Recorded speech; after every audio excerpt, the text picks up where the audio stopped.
Hello, welcome back. Sean here, Mountains Garage.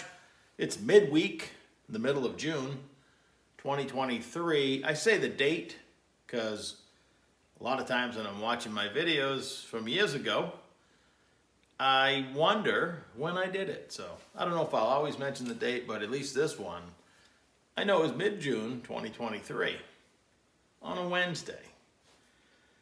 The last week and this week, I've had a bad run of TH400 cores. The first one I stripped, the first bad one, was the one with the broken bell housing. Turned out it was half full of water. There's always some patch you can use, but that one is not rebuildable in its current state. The case is good enough. I can cut the bell housing off and drill and tap one hole, and it'll be suitable for an aftermarket bell housing. So that isn't a total loss, and I'll clean up most of the parts. The next one I stripped, I could see, obviously it had a welded bell housing, but the internals of that one were okay. But I need a good case this week to finish a transmission for a friend of mine. So I was in great hopes just last week. I have a lot of other cores buried everywhere around the property, inside, not getting wet. But I traded two Power Glides that I had taken in trade last fall that spent the last 35 or 40 years inside a body shop. And they were dirty and dusty like this one on the outside, but inside the fluid was nice and pink, like you just, well, back then, poked your spout through a cardboard can and dumped it in. Those two Power Glides are really nice, and I took this TH400 in trade. I could see it was strange right off the bat when I looked up the tag. 1973 CA. That's a 400 small block station wagon, TH375, so it should have had the longer and smaller output shaft and tail housing. Turbo 350 spline. This transmission had a short shaft bolt-on yoke output shaft and a short tail housing. So we tore it apart. Inside, the fluid's nice and red. You can still see it. It looked like I had myself a decent case.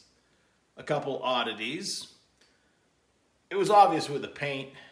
It was probably been worked on in the past, and the fact the output shaft had been changed. It had the O-ring style bolts, which I've seen on earlier transmissions. You always see it on the last run of the TH375s. They seem to all have the O-ring style bolts, but I've seen them in the past before, so I'll leave that in the whatever category.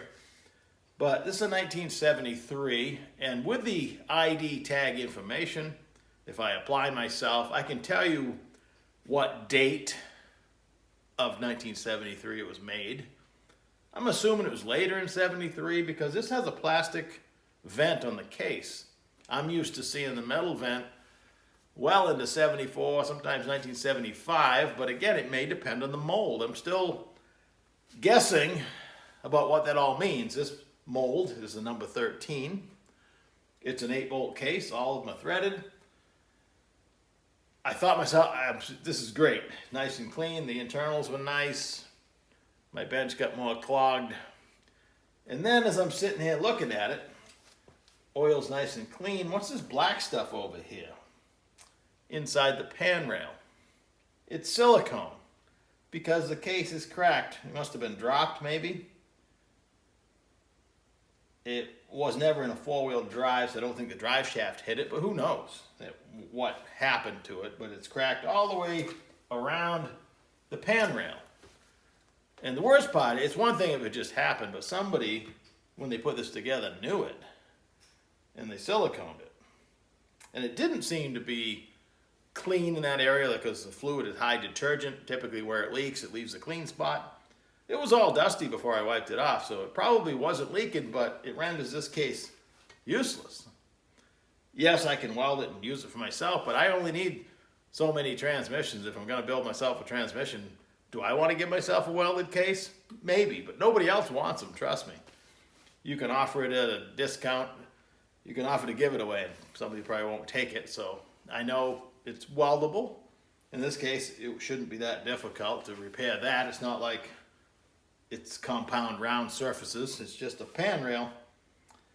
So someday it'll probably get welded. Hey, I can practice my nasty aluminum welding skills. So that's that. Here's the latest TH400 that I just stripped. It has number 7 and number 8 and the boss on number 8, everything you need. This would have been a fantastic case. It's beautiful and clean. That's the spot of silicone. That's the crack. It goes all the way around to there. They do say bad things happen in 3. This was number 1. Broken. It doesn't have what I call number 8. There's no boss. It does have number 7 tapped. So it could be run like that. 7 is acceptable. It's a beautiful case other than that. And this fantastic example here has been ugly welded, broken there and there. Somebody no doubt left a bolt in it. This has number 7 and number 8 bosses. You just have to drill and tap. So I will cut the bell housing off this one and use it someday down the road. The rest of it is fine. So the next core I'm going to try to uncover is this 1976 CP transmission. That is a 1/2 or 3/4 ton C10 or C20 with a 454. It's got 1/2 a drive shaft sticking in it. Look at this crazy contraption over here. Is that for backup lights? I don't know. I got the whole harness and everything. I'm guessing backup lights. Got a rod that probably would have connected over here. Interesting. I've never seen that on a square body Chevy. Maybe it was a van. No, CP says 1/2 or 3/4 ton C10 and C20. And dropped off last night by my buddy Charlie. This is his spare Rossler 400. This was in a stock case, and he bought this reed case. He was lucky to get one. This is before COVID, but after the foundry had pretty much canceled doing work for them, he managed to find it, and we swapped it all over. But I've had a reoccurring dream that I didn't properly set up intermediate clutch clearance. I did this back in 2018 and 19. But I've asked him to bring it back, and I just want to pull the pump and the drums out of it and inspect and make sure that I didn't make that mistake. I don't know why I continue to have this dream, but he hasn't had to use it yet, but I want to make sure it's 100% when he does, so that's why it's back. And lastly, if that's a word, this is the ATI Super Case Turbo 400 out of Charlie's and Judy's 2016, I believe, Copo Camaro, with only a handful of runs on it. It's, I believe, built for stock eliminator, so there's no trans brake. We're going to add one, at least temporarily, save all the manual valve body stuff out of it if you ever want to put it back the way it was. But for right now, for the type of racing he wants to do, he wants to put a brake in it. So we actually bought an ATI internal solenoid brake, trying to keep it all in the family. And when he dropped it off last night, one thing became pretty obvious. I haven't had a chance to take one of these apart yet. But on the outside, they did away with a lot of things, but one of them is the factory electrical pass-through hole that even Reed leaves there, but ATI chose to not give you that option. Yet they sell an internal solenoid brake. So they sell a pass-through that I've ordered, and you have to drill and tap. Most people go straight down here. So while on the phone with ATI this morning, asking them what the thread was for the pass-through, because they don't give you that information in the description, I asked a simple question. Why Don't you drill and tap a 3/8/16 hole there and just put a bolt in it so it's there.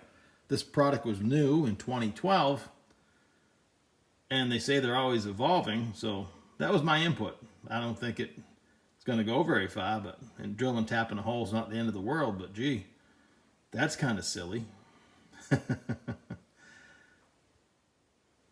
In the past, when I was comparing the ATI, the BTE, and the JW Ultra Bell OEM case style Bellhausens, I noted that ATI's is probably the most innovative, the most informative, and the most equipped. It comes with a gasket instead of O-rings, a lot easier to use. It comes with good hardware. It actually tells you or guides you what to do if you don't have an 8-bolt case. You know, they tell you 6 and 7 is okay, and they give you plugs for the extra holes. Their housing is much more compact. In this case, this is their ATI Super Case, which came out in 2012, I believe. And they saw fit to make their bell housing for this case, they claim with minimal modifications, whatever that means. A reed bell housing would fit on the ATI Super Case or vice versa. And a steel browel. If you have the transmission exposed in the car, you have to have a steel bell housing instead of aluminum. And the browel is a popular one. That would actually bolt on here too. So just by visual effects, we haven't taken it apart yet, obviously, the rear band anchors are actually threaded in. There's no provision for a governor. Again, no electrical pass-through on the pan rail over there. No provision for a governor over here. Interesting choices. I can understand not having a hole for a governor if it's going to be strictly a race transmission. But if it's strictly a race transmission, why didn't you provide an electrical pass-through? So these are questions that I had. Again, probably fell on deaf ears. I'm pretty sure the person I was talking to didn't care. They were able to answer with a little bit of pause. I had to be put on hold while they went and found out what thread the electrical pass-through was, as long as that's accurate. I'm not trustworthy enough to go ahead and drill and tap a hole till I have the electrical pass-through in my hand. I find it interesting. They knew this was headed behind an LS, that the ATI dipstick bolts over here. If you remember, I drill and put a helicoil. I don't have to drill. I tap and put a helicoil in that hole, which is unused on an LS engine. In this case, they provided a dipstick with a bracket, quite unique, that bolts over here. This is just the way it came out of the Copo. And we'll be taking this apart as soon as my electrical pass-through shows up. Copo. And when I say Copo, I'm talking about the Chevrolet Camaro factory race car, not the Copa Cabana, the hottest spot north of Atlanta. Cut that. Cut! Quiet on set. Anyway, that's my ramblings for this morning. I gotta get this piece of junk out of the way, and I'll wash it and store it somewhere, wheel that other one over, and hopefully I end up with a good case. So, because every day I start in on another case, and it kind of sullies up production. My bench is still a horrific mess. I've got it half clean, and my goal by maybe the end of tomorrow, I'll have whatever this transmission is going to be complete, my bench clean, and by Friday-ish I should have my electrical pass-through, and I'll work on those other 2 transmissions that we mentioned. So that's it for now. Catch you in a couple days. Thanks for watching.